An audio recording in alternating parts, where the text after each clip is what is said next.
बनारस जो आने वाले पर्यटकों से कैसे डील करता है? मतलब हमने वो पुस्तकों और तमाम उसमें है, लेकिन कुछ किस्सों के ज़रिए बताइए कि विदेशी पर्यटकों के प्रति बनारस उनसे अप्रभावित रहे, ये तो मुमकिन नहीं है।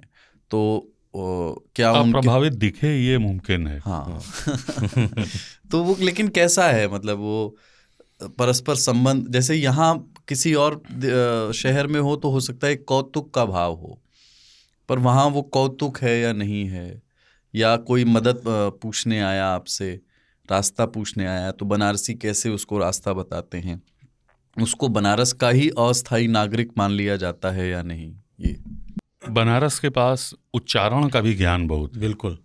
तो पूरा यूरोप जो है उसके देशों में अंग्रेज़ी कैसे बोली जाती है, और फ्रेंच जर्मन बोलने वाले बहुत साधारण गमछा पहन के, अंगोछा कंधे पे डाल के, बिल्कुल जांघिया पहन के घूमने वाला किशोर भी ये बता सकता है और उसमें संभाषण कर सकता है बहुत कुशलता से। तो संवादहीनता नहीं होगी। कोई विदेशी पर्यटक किसी घाट विशेष पर होगा तो उसे बिल्कुल उसी के मुहावरे में समझा वस्तु दिया तथ्य जाएगा। समझा देने वाला व्यक्ति मिल जाएगा। एक तो ये है कि वो बहुज्ञ है, बहुश्रुत है, सब कुछ को उसने पहले से सुन रखा है। अब पहले कौन आया था? बर्नियर आया था कई शताब्दी पहले। कविंद्राचार्य एक बहुत बड़े विद्वान थे। बर्नियर ने काशी की शिक्षा व्यवस्था का बहुत वर्णन किया है और ये लिखा है कि ये बहुत धीमे धीमे सिखाते हैं, और कविंद्राचार्य की पारलौकिक बातों से ऊब ऊब जाता है वो। लेकिन कहता है कि बावजूद इस ऊब के मज़ा ये है कि वो पश्चिम के सिद्धांतों की, जब मैं उन्हें बताता हूँ कि पश्चिम के सिद्धांत क्या क्या हैं, उनकी बहुत लोमहर्षक व्याख्या करते हैं। तो एक समाधान भी है बनारस के पास। अगर आप प्रश्न लेके आएंगे तो चाहे जैसा कोई ना कोई उत्तर आपको मिलेगा ज़रूर। खाली नहीं लौटेंगे। खाली नहीं लौटेंगे।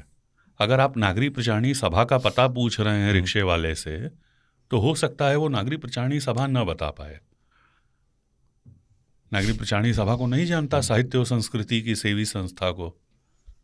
लेकिन नागरी प्रचारणी सभा के बाहर के रेस्टोरेंट का नाम अगर आपको पता है तो वो वहाँ आपको ले जा सकता है।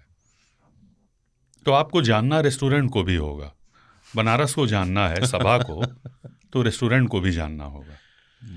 मतलब एक तरफ भोग है, एक तरफ प्रतिदिन का जीवन है जो सतह पे घटित हो रहा है, और उसी के नीचे अतीत है और वैभव है, और वो वाला अहंकार है कि हमारे पितामह ने घी खाया था, ज़रा मेरा हाथ सूंघ के देखिए अभी खुशबू आ रही है कि नहीं।